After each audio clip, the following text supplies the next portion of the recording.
सुनो ये चाँद से लड़के, अभी तुम कह रहे थे ना तुम्हें मुझसे मोहब्बत हो नहीं सकती।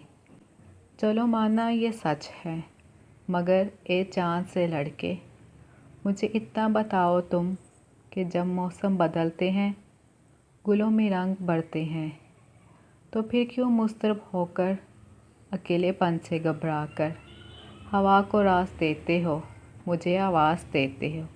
सुनो ये चाँद से लड़के, तुम्हारे सामने कोई जब मेरा नाम लेता है तो फिर क्यों चौंक जाते हो।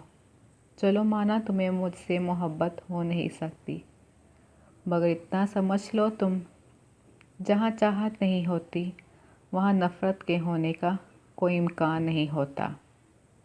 मेरा दावा है चाहत में, जहाँ नफ़रत नहीं होती वहाँ अक्सर ये देखा है, अगर कुछ वक्त कट जाए, समय की धूल छट जाए, तो वहशत भाग जाती है, मोहब्बत जाग जाती है।